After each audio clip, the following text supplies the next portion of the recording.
BBOR Black Box Online Radio, coming to you from West Virginia. BlackBoxNid88 on Instagram for the bonus podcast. And welcome to BBOR, the home of true crime talk radio and your premier destination for unsolved mysteries, criminal psychology, and exploring the dark side of cyberspace. My name is Ned DeHaan, and I am your host, as well as the creator of AstroPsych 400 here on YouTube, and regular contributor to the Zodiac Killer channel. And a great way to support these shows is just by listening to some more content. But you can also go over to Amazon.com and have a look at the book Killer on a White Horse, written by me, Ned DeHaan. It is a novel, murder mystery, inspired by the Zodiac Manson connection, but it is indeed fictional. However, who doesn't love a good mystery? And there is always the TeeSpring page. Feel free to check out some of the merchandise. And remember, being weird is not a crime. Let the show begin. Okay, hello everybody. Today is Monday, another Zodiac Monday. Welcome to the show. How's everybody doing? Firstly, I would like to give a big thank you to everyone who listened to the recent episode that came out for the Anything Goes Friday segment about the Son of Sam shooter David Berkowitz, and that is easily going to be turning into more than one episode, so feel free to look out for next week's Anything Goes Friday segment, as well as some of the other content here on Black Box Online Radio. Not only the regular episodes that come out, but the shorts page, the playlist, all kinds of episodes that have been made over the years. And for this particular Zodiac Monday, I'm going to try to respond to more of your requested topics, as well as for the Anything Goes Friday segment. The Son of Sam was one that was requested. Jack the Ripper episodes that come out on Wednesdays. I'm trying to get to your requested topics. So if you have any questions or true crime cases that you would like a response to, you can put your ideas in the comments section down below. If you have something larger, you can send it to blackboxonlineradio@aol.com. My email address is posted in the description box. That's good if you want to send things like documents or PDFs, or maybe if you have just like a very, very long response, or that you would like to get some feedback on, you can put that in the email address. And also in the description box, there's a link to BuyMeACoffee.com, BuyMeACoffee.com/BlackBoxNed88, and that website allows you to make a donation or contribution to help support the show. And anybody who makes a donation will get a shout out on Zodiac Monday. Now, the Zodiac Killer was a serial killer who operated in California in 1968 and 69, and whatever happened after that is anybody's guess. And perhaps the most famous journalist and reporter to cover the case was Paul Avery, who became more or less the Zodiac Killer's secret pal, if we want to call him that. And this is a little bit of a Johnny-come-lately-to-the-news issue, but Christine Avery wrote out a very public statement in one of the Zodiac Killer groups on Facebook. She is the daughter of Paul Avery, and I would like to read that off here. And it's talking about him as a reporter, as well as covering the Zodiac Killer mystery. I meant to read this last week, but that episode got a little bit big. One more time, these are the words of Christine Avery, the daughter of Paul Avery. I just finished listening to Season 3, Episode 5 of Vanish about the Zodiac Killer. I will be honest, I have not researched or studied about the Zodiac. All I know is what I lived, being Paul Avery's daughter. Just for background, Paul worked at the San Francisco Chronicle in the early 1960s. The Vietnam War was going on, and he was also asked to be sent as a war correspondent. He was told no. He took a leave of absence and took us there in 1966. He broke his back while doing a story about soldiers, and he fell off a tank. He moved us to Hong Kong 6 weeks before the Tet Offensive. He had seen a lot of death and damage as a journalist. Late 1969, we returned to Marin County, and Dad started back at the San Francisco Chronicle. Almost immediately, he caught the Zodiac case. From my memories, he was most excited to link Sheri Jo Bates as one of the first Zodiac Killer victims. He saw the desk that was carved, that is the desktop poem that was found in December of 1966, and he was convinced that it was written by the Zodiac. He was so excited. I think the San Francisco police were just a bit upset that he published his story without giving them a heads up. I just now saw the letter that was carved into the desk and the word unwilling, and die sure looked eerily similar. The article I read said that they had a handwriting expert that confirmed that it was written by the Zodiac, but handwriting analysis 55 years ago with no computers and all of the things we have now, it must be different. Was that desk ever taken into custody with all of the Zodiac evidence, including the letters?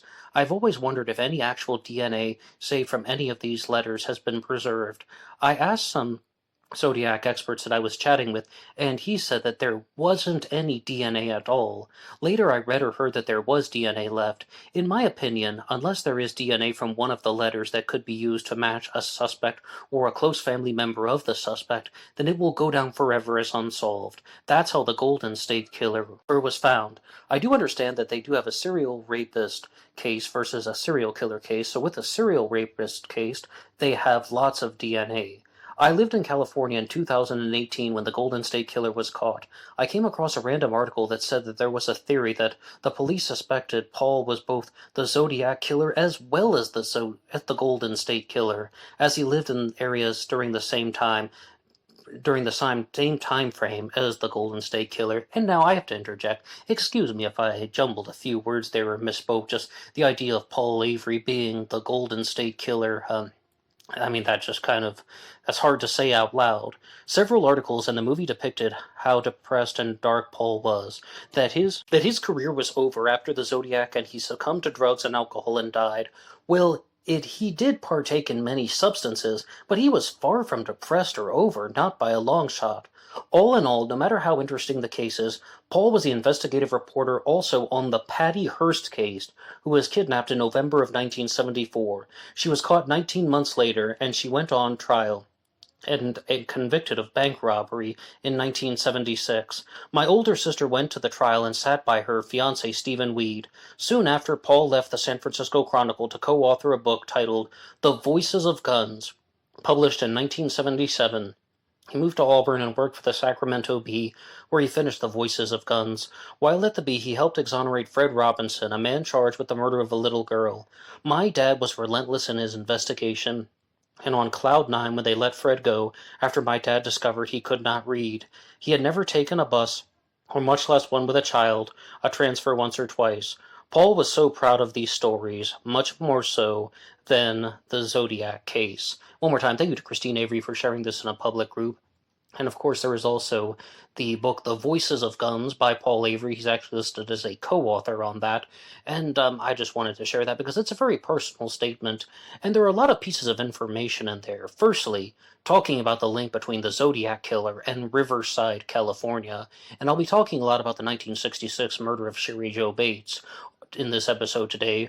On October 30th of 1966, Sheri Jo Bates was murdered outside of the RCC library in Riverside, California. RCC meaning Riverside City College. Number 1. Yes, it does indeed appear that the desktop poem as well as the Bates Had to Die letters were authenticated by document expert Sherwood Morrill. And right now I would like to give a shout out to Drew Gray, who sent something into the email address. Anybody can write the show at BlackBoxOnlineRadio@AOL.com.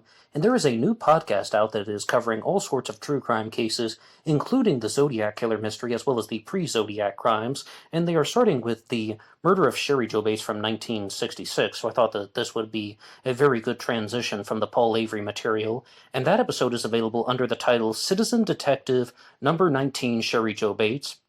And it features Mike Morford of ZodiacKillersite.com, ZodiacKiller.net, as it's now known. And the channel also features some people whom I hadn't heard before, but they include Dr. Lee Meller as well as Nama Cates. And they had somebody else on the show named Alex Ralph. And Dr. Lee Meller was very impressive. I was impressed by his true crime knowledge on some other cases, which I'll be talking about near the end of the episode. But as far as the Sheri Jo Bates case goes, Drew Gray sent me this message saying that they were reviewing the forensic information involving Sheri Jo's murder, and it appeared that there was something that was rather peculiar. And you can hear this when you listen to Citizen Detective's podcast, and that is that the hair that has been found on Sheri Jo Bates' hand, which is allegedly from her killer, might actually be from Sheri Jo herself, that it was never cross-tested with DNA analysis to rule her out as the source of the hair. That is their claim. Now, you already might be thinking about something, but yes, Sheri Jo was involved with a very vicious attack. The attacker fought with her pretty much, and she is in fighting for her life, and then that's why she's stabbed like at least around 24 times. That is just an estimation or an approximation. And they actually put forward some very interesting theories as to how that could have happened, which I'll talk about in a second. But on the webbing of her hand, like the webbing between the index finger and the thumb, there was a hair that was allegedly from the killer. And some reasons why people think that that would not be from Sheri Jo is, even though they did not have DNA testing back in the 1960s, the hair did go through microscopic evaluation testing, which is, I can only understand, is putting it under a microscope and doing some type of microscopic comparison. And they talked about all of this in the episode. So that's one thing that would show that, okay, it seems to be coming from a different source.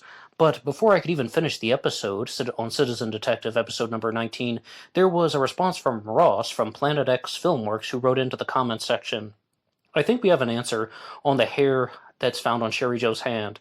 It is brown. Safe to say it wasn't Sheri Jo's? I mean, that's a question mark at the end.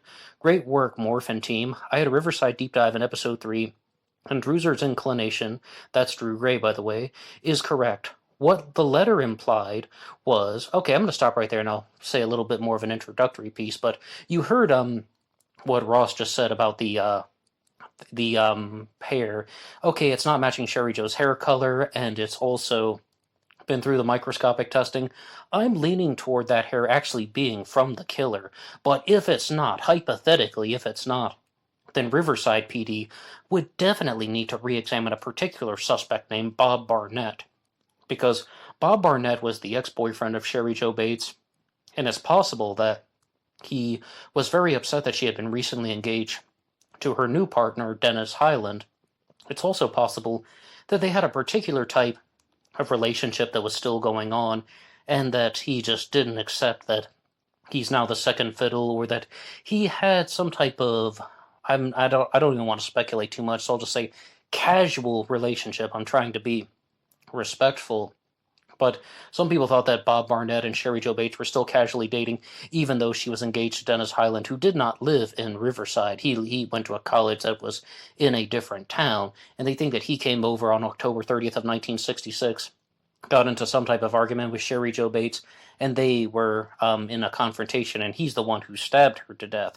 But as Ken Main said very clearly on his show, Unsolved No More, because they have that hair that was found on Sheri Jo's hand that did not belong to Bob Barnett, he was accosted, and he did provide the DNA sample, and that hair did not match. So what he said was that they would not be able to get a conviction. They wouldn't even be able to get an arrest warrant if there is a hair from a different person that is found in her blood, which means it's most likely from someone who was present at the crime scene after the murder took place, or during the murder took place, during when the murder took place.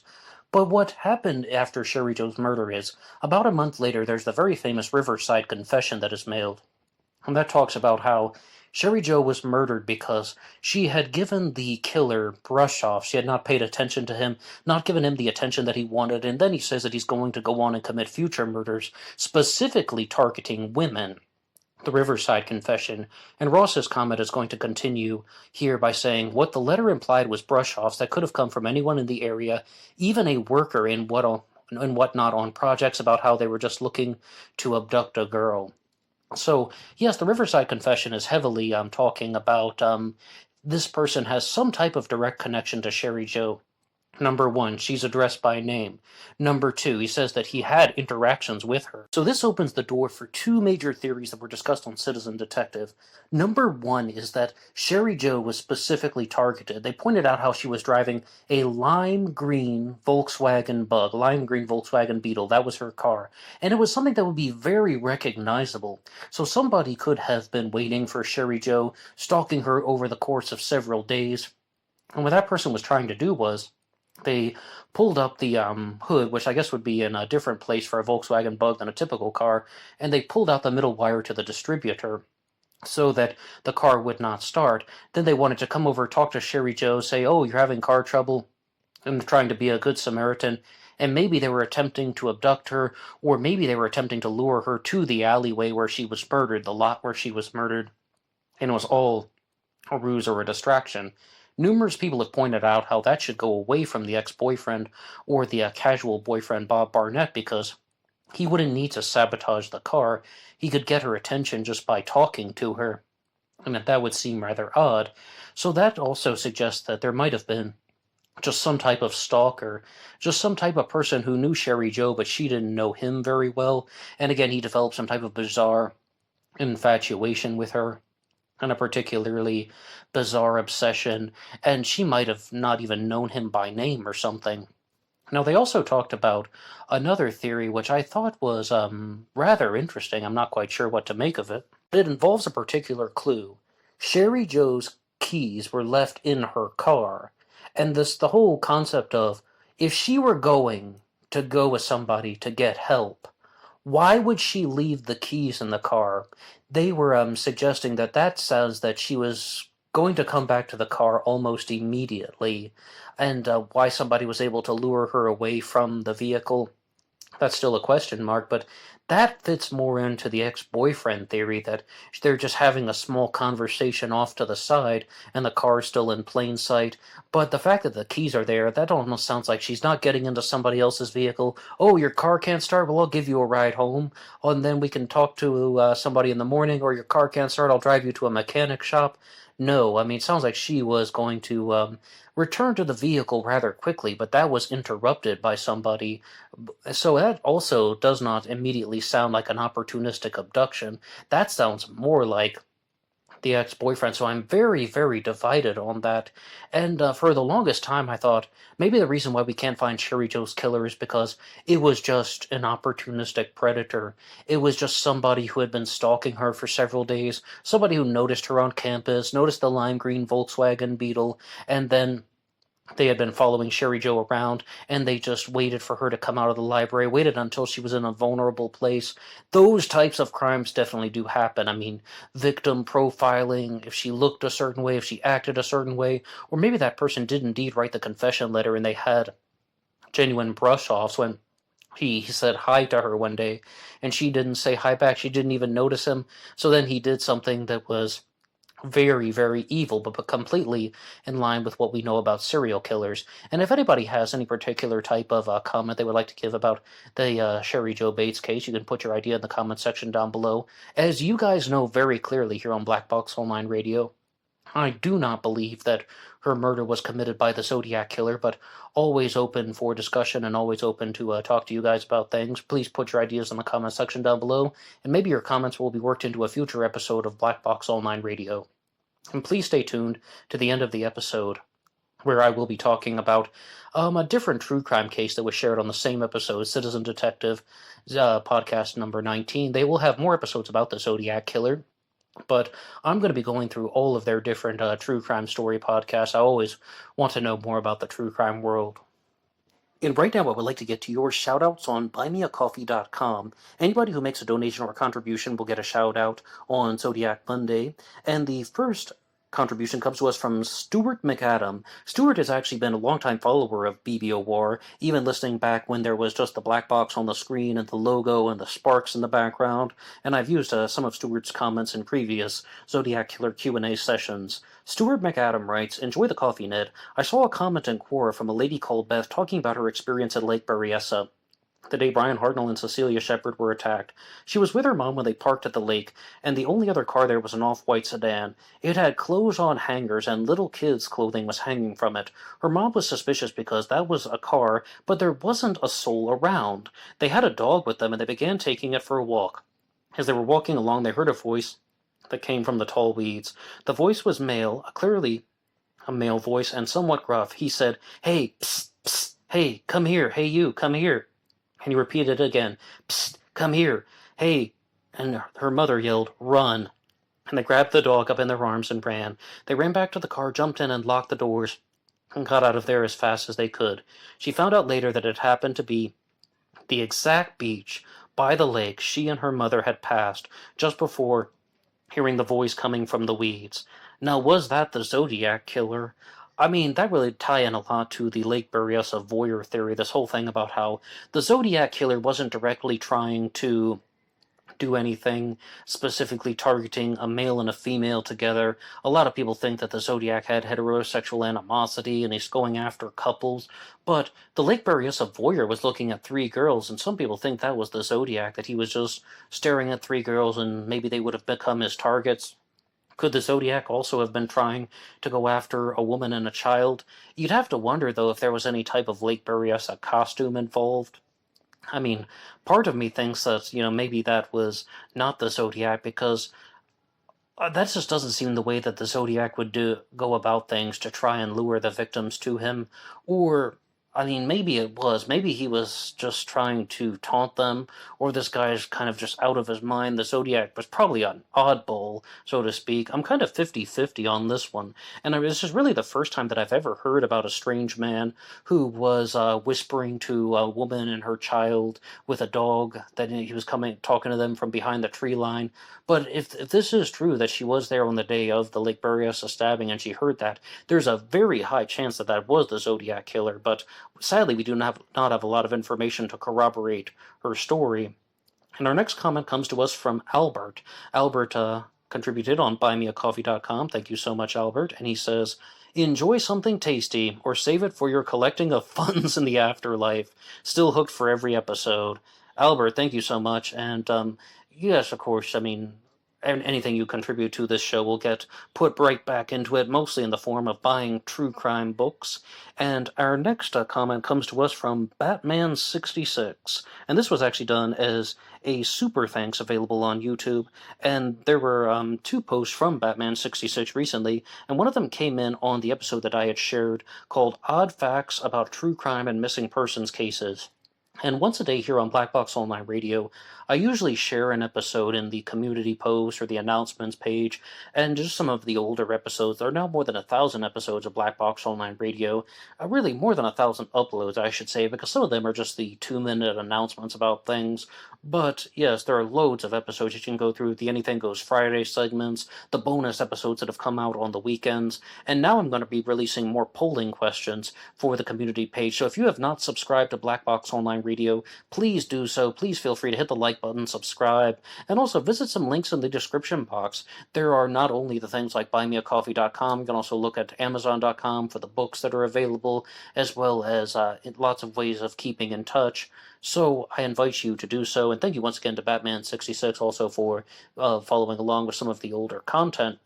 And one of the things that I'm going to be doing with the polling questions in the future is I'm going to be responding to your requested topics for the Anything Goes Friday segments. Put up a poll, put 4 choices, what do you want to hear about, and I will listen to you guys, because I'm fascinated by countless true crime cases, and I think that a lot of you guys are as well, and they're very specific ones, because I've noticed some things about you guys on the in the audience, and that is that you don't really like the sort of far-out wacky theories. To my audience specifically, the majority of people aren't so focused on UFOs as being the cause of this person's abduction, or the reason why this person has gone missing is because of something paranormal. You guys more or less do not seem to think too highly of those theories, and I don't either. I've always said if somebody has proposed a true crime theory, I'll talk about it on the merits. But I mean, even when I was talking about the forensic astrology show, a lot of you guys in the comments section were just like, hey, now wait a second, we're not really into things like that. And I've also watched, when I do episodes about Jack the Ripper and JonBenet Ramsey, that when there are hard pieces of evidence being discussed, that's what you guys really use to ignite the discussions in the comments section down below. With the JonBenet Ramsey case, for example, talking about the ransom note, handwriting analysis, talking about psychological profiling, talking about DNA evidence, that you guys had a much stronger response to those issues of substance as opposed to just a general commentary on the way that the media was responding to the JonBenet Ramsey story. So if you guys are into things that deal with hard evidence, that's fine by me. I mean, that kind of cuts out a lot of the fluff and gets to the heart of the issue with these true crime cases. But there is value in talking about far-out wacky theories, or theories that I perceive to be far-out and wacky. You simply put a big sticker on it and you say, this is far-out and wacky, and these are the reasons why. And moving on to the next segment here, I would like to give a shout-out to Andrew WVA, who sent this in once again to the email address, and there are a couple different emails from you guys, and I always appreciate the stuff you guys are sharing with me over on BlackBoxOnlineRadio at AOL.com. And in the past, Andrew had shared something about the Zodiac Killer suspect Richard Gaikowski, which I used in one of the previous Zodiac Killer news reports, and he said that there's this solution to the Z13 cipher created by someone named Sean, and the Z13 was the Zodiac Killer's third cipher. All of the ciphers get their names because of the number of symbols in them. The Z13 is the smallest. It's also known as the My Name Is cipher. Have you cracked the last cipher yet? My name is dash. And that solution that was shared by this particular researcher states that it's actually revealing Richard Gaikowski's age and date of birth. They're shown after switching the ciphers to numbers, and I'll put it up on the screen here. And there are a couple of theories to tie in the Zodiac suspect Richard Gaikowski to the Zodiac case using numbers, and one of them involves the car door at Lake Berryessa.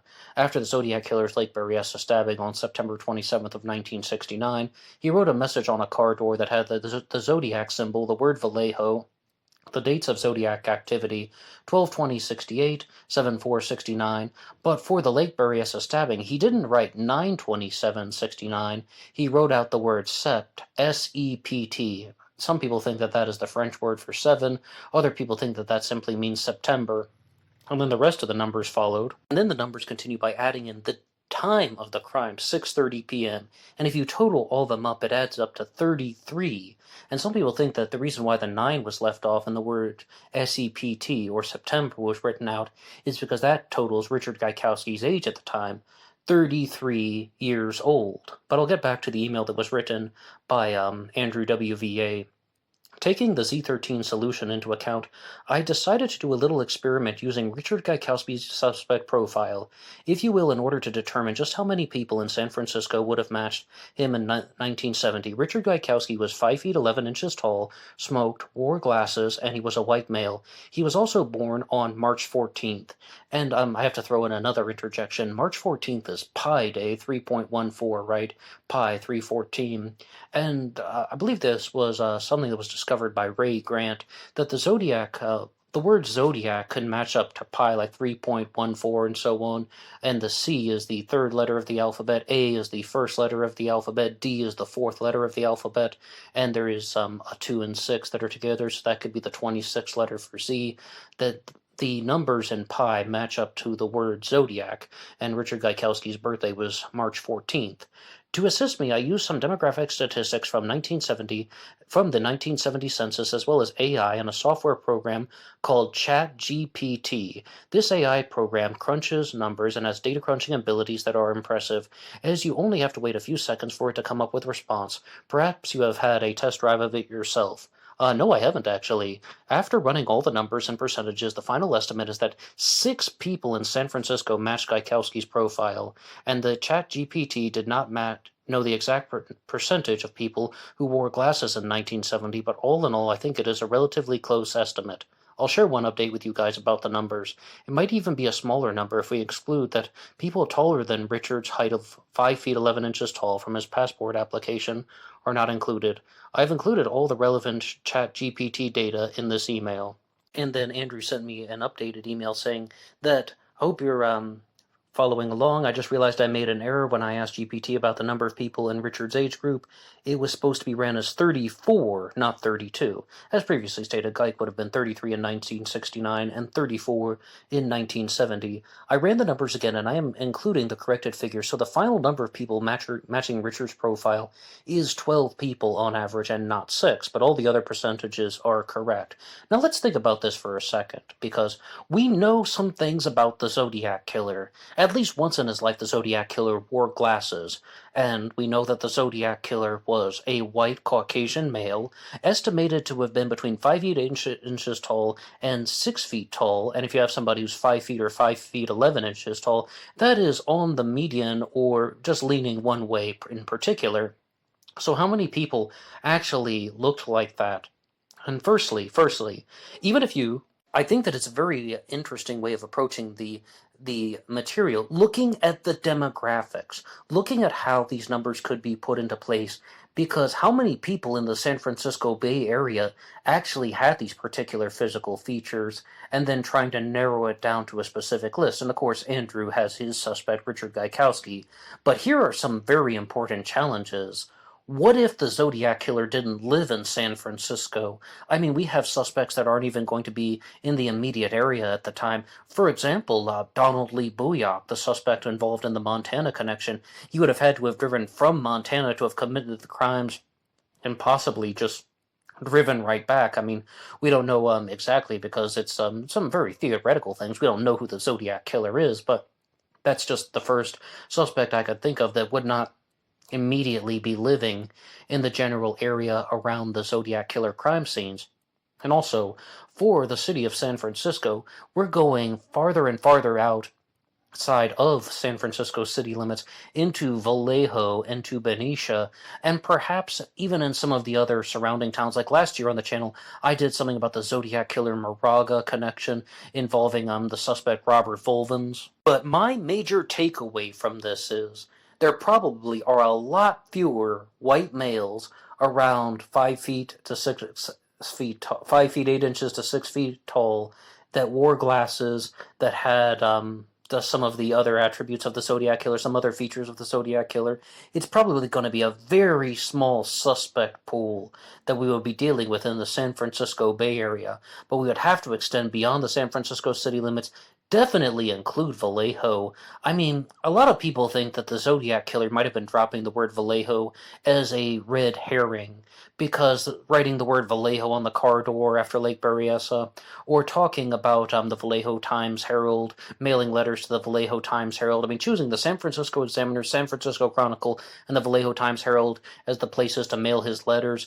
They almost think that the Zodiac is dealing with Vallejo very, very closely, but is that because he lived there? Or is that because he was going to a different place to use as his kill zone? And this is a fictional story, but there's a miniseries out there called Night Sins that I watched on YouTube last year, and it has been made available to the public for free for some time now. It was originally aired on, I believe, NBC, but don't quote me on that. And they had this theory about how serial killers choose locations. Again, it's a fictional story, but they're choosing locations where they don't live. So they're going to commit a crime in this county, commit a crime in that county, commit a crime in this county, but not actually commit any crimes in their home counties. So in that show, they're using like this type of geographic profiling, and they're finding out that all of these counties are encircling this one particular county where there were no crimes being committed, and that's where the killer was originating from. So what I'm trying to share with you is there could be some other white male 5 feet 11 inches tall who was indeed the Zodiac Killer, who is living in a completely different place. Guy Ward Hendrickson would have had to have come up from Orange County to have committed the crimes, let alone some of these other killers that would have had connections to the state of Nevada and started moving around, and Lawrence Kane goes on to relocate to Nevada. And then you have other suspects like Frank Dryman Valentine, who is in Nevada, released from Deer Lodge Prison, and then moves to California. So this, I think that this is a very, very interesting way of looking at the demographics, but there could be contaminating variables. What do you think about this? What do you think about any of the things involving using demographics and the census to try and pinpoint a white male of a particular age? And my strongest takeaway, though, is still that there actually are much fewer white males that would have matched the Zodiac Killer's descriptions than perhaps we originally thought. But what do you think? You can put your ideas in the comment section down below. How do you respond to this? And I have to give credit to the Citizen Detective podcast because they introduced me to the story of Robert Leroy Anderson, the serial killer from South Dakota, and he was known as the Duct Tape Killer. Now, this is a story that is very tragic, but it is also one that is somewhat optimistic because he was a real serial killer who was apprehended before he could commit more murders. He was convicted for 2 of the murders, but it appears that he may have possibly murdered additional victims. However, he was stopped in his tracks because they absolutely believed that Robert Leroy Anderson was on track to commit more murders, but the authorities prevented him from doing so, and he is the subject of the book The Duct Tape Killer. Now, this is a story that I think is very valuable because, as they were discussing on the Citizen Detective podcast, it relates back to the murder of Sheri Jo Bates from 1966, and the question is, would somebody bring an accomplice to a murder? How does somebody persuade somebody to commit murder with them? How does somebody manipulate somebody into committing a murder? This is something that happens in the true crime world all the time, and it's a question that we genuinely have to explore. And a true value in looking at different true crime cases is sometimes people will tell you, no, that's not how humans behave, and you can think of a true crime story that you've heard and say, now wait a second, yes, they can, because people can get manipulated into committing a crime. And with the story of Robert Leroy Anderson, what he was talking about was he brought an accomplice to the murder of one of his victims. And I was reading the story on Murderpedia, and what it appears is that the accomplice was somebody who was not exactly in a vulnerable place. He was of a similar mind. These two guys were talking, and it turns out that they both had these types of murderous fantasies that they wanted to act out, so they went on a plan together. And on the Citizen Detective podcast, they told a story of how they set up a trap on the road, like they put road spikes or tire poppers, I think was the term used on Murderpedia, and the car went over that. And the woman actually had multiple flat tires in her car, but she didn't stop until she was in an area that was not secluded, so they weren't able to abduct her at that point. But then what they did do is they held her up at knife point at a different location, holding her up at knife point, two participants, and they got her to go into a car. When this is going to be explored more in the book The Duct Tape Killer, about Robert Leroy Anderson, and again, his accomplice. But with the murder of Sheri Jo Bates, this gets talked about because a lot of people point toward Bob Barnett as a suspect, but then they say that there's that hair that was found on Sheri Jo Bates' hand that was not him. And then they think, okay, could there have been two killers? I mean, like two people involved as participants in the exact same scenario, the exact same setup. Two people are talking, and they devise this plot to murder Sheri Jo Bates. Or maybe they're just getting in some type of confrontation with her. Maybe there was even just a plan to abduct her, and that some way, somehow, the ultimate end result became that Sheri Jo Bates was murdered. Okay, there are two major problems with that. I mean, one of them isn't really a problem, but the first problem is that is just forcing an imaginary person into the true crime theory to make it work. And, I mean, I talk about this all the time in the Zodiac Killer case, multiple killers. I've talked about it in the Jack the Ripper case and the Long Island serial killer mystery. It's a convenient way to make a particular theory fit.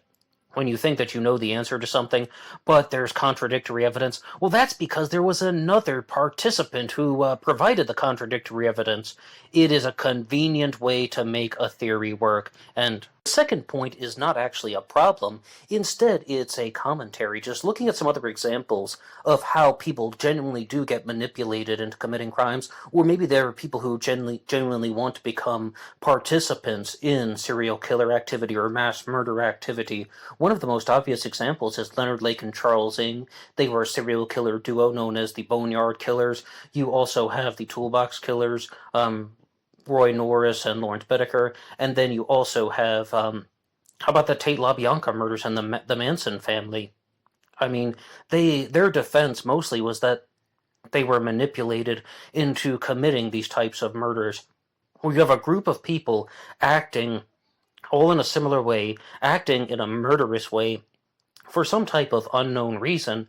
And even on the show Meet, Marry, Murder, I always go back to this one because they broke it down so clearly. They said, what kind of person would go along with a murderous plot? What kind of person would be persuaded to commit murder? And their answer was someone who is in a vulnerable position, someone who is in a vulnerable place, someone who is susceptible to manipulation. Yes, that person would even be convinced to participate in a murder. But when I was watching Stephanie Harlow's presentation on the Tate LaBianca murders, she brought up the point that, okay, I can consider how somebody would be persuaded to get involved with lots of drugs, or maybe the sex angle, or maybe this whole cult lifestyle that they have with the Manson family and the Spawn Ranch.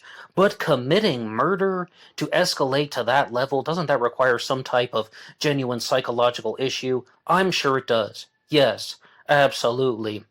But the primary factor that would be putting that into motion would be that someone would not necessarily commit the murder until they were pushed out of their zone by the more dominant entity. Another example of this could be the Columbine shooters, Eric Harris and Dylan Klebold, but where you really would have Eric Harris as the more dominant partner in that mass shooter duo. But with the case of the duct tape killer, it doesn't appear that answer with the duct tape killer is that the other participant wanted to be involved. There isn't this enormous amount of persuasion and pressure. Two people with murderous minds are getting together, and that's perhaps more similar to the Toolbox Killers and the Boneyard Killers. Now, is that actually what happened with the murder of Sheri Jo Bates? It's possible. Please don't misunderstand. That is an unsolved murder case. There could have been a second participant. I don't dismiss it entirely. I just simply wanted to point out that people will often use this type of theory as a form of convenience. I have also done this here on Black Box Online Radio, so I definitely can comprehend the thought process. But feel free to give any comments in there in the comment section down below. And also, one more time, the full story of Robert Leroy Anderson is available in the book The Duct Tape Killer. And thank you so much for listening to this episode. Anybody can write the show at BlackBoxOnlineRadio@AOL.com. You can also get me on Facebook. My personal Facebook is in the description box. And there was always BlackBoxNid88 over on Instagram. And I will see you there for the bonus podcast. Goodbye.